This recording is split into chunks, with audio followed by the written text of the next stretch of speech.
نحمدہ ونصلی علی رسولہ الکریم اما بعد فاعوذ باللہ من الشیطان الرجیم بسم اللہ الرحمن الرحیم۔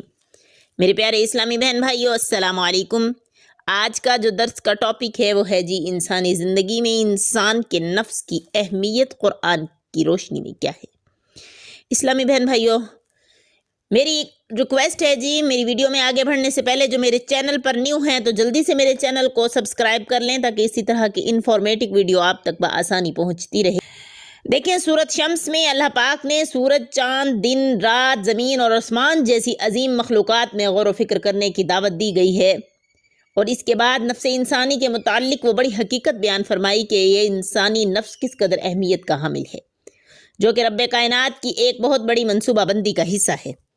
میرے پیارے اسلامی بہن بھائیوں، قرآن مجید اللہ کی آخری کتاب ہے۔ یہ کتاب تمام انسانوں کے لیے قیامت تک کے زمانے پر محیط تمام ادوار کے لیے ہے۔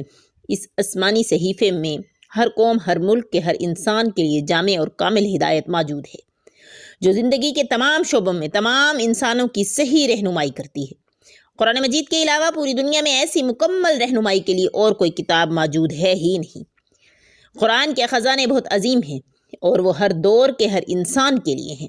قرآن صرف مسلمانوں کے لیے نہیں بلکہ وہ ہر انسان کے لیے ہے۔ جس طرح قرآن مسلمانوں سے خطاب کرتا ہے، اسی طرح وہ دنیا کے عام لوگوں سے بھی خطاب کرتا ہے۔ اس کے خطاب کرنے کا طریقہ کیا ہے کہ یا ایھا الناس، رب الناس، الانسان، یہ ورڈ تقریباً 500 بار قرآن مجید میں آئے ہیں۔ چنانچہ نزول قرآن سے شروع کر کے اب تک ہر دور میں اس سے رہنمائی حاصل کرنے کے لیے اس کی تفاسیر لکھی گئی ہیں۔ جسم اور روح کے اتصال کا نام زندگی ہے۔ ہر جاندار میں یہ دونوں چیزیں پائی جاتی ہیں، لیکن تمام جاندار اشیاء میں ایک تیسری چیز جو ہے وہ نفس ہوتی ہے۔ یہ نفس انسان کے علاوہ دیگر جانداروں میں بھی ہوتا ہے۔ دیکھیں، مثلا غصہ کرنا تو یہ بیل اور بندر میں بھی ہوتا ہے، لیکن انسان میں یہ دوسری نفسیاتی خصوصیات موجود ہوتی ہے۔ مگر انسان کو عقل اور شعور عطا کر کے خیر و شر میں تمیز کی صلاحیت سے بھی اللہ پاک نے نوازا ہے۔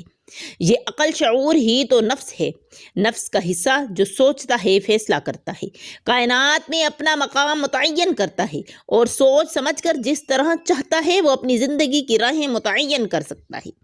اس کو اختیار ہوتا ہے، اور اس کائنات کی دیگر تمام اشیاء ایک حد تک انسانی اختیار کردہ راہوں میں اس کی موافقت کرتی ہیں۔ پیارے بہن بھائیوں، لیکن انسان کی عقل محدود ہے۔ زندگی میں بے شمار ایسے مسائل سامنے آتے ہیں جس میں انسانی عقل بھٹک جاتی ہے، اور حقیقتاً وہ مسائل انسانی عقل کے دائرے کار سے باہر ہوتے ہیں۔ مثلاً یہ کائنات کس طرح وجود میں آئی، انسان کو کس طرح اور کس چیز سے پیدا کیا گیا، مرنے کے بعد کیا ہوتا ہے، اس طرح کے تمام سوالات ہیں جو عقل کے دائرے کار سے معاورن ہیں۔ پھر ہر انسان کا معیار عقل بھی الگ الگ ہوتا ہے، اور ہر انسان کی سوچ پر اس کے ماحول کا بھی اثر ہوتا ہے۔ لہٰذا یہ بھی ضروری نہیں کہ ہر عقل مند کی عقل صحیح نتیجے پہ اخذ کرے۔ بلا شبہ دین کے اختیار کرنے کے معاملہ میں عقل کو بنیادی مقام حاصل ہے۔ اس کے اصول جو ہیں، ہر انسان وہ خود مختار ہے، چاہے تو اسے قبول کرے اور چاہے تو رد کر دے۔ لیکن دین کے اصول اور عقائد و احکام کو عقل کے حوالے نہیں کیا گیا، بلکہ عقل کو وہی کتابیں کر کے انسان کو غور و فکر کرنے کی ترغیب دی گئی ہے۔ میرے پیارے بہن بھائیو، دیکھو، خالق کائنات نے اپنے خاص فضل کرم سے انبیاء پر وحی نازل کر کے انسان کو کائنات میں غور و فکر کرنے کی دعوت دی ہے، اور صحیح مقام کی نشاندہی بھی کر دی ہے۔ لیکن اس صحیح مقام تک پہنچنے کے لیے انسان اپنی حد تک بالکل خود مختار ہے۔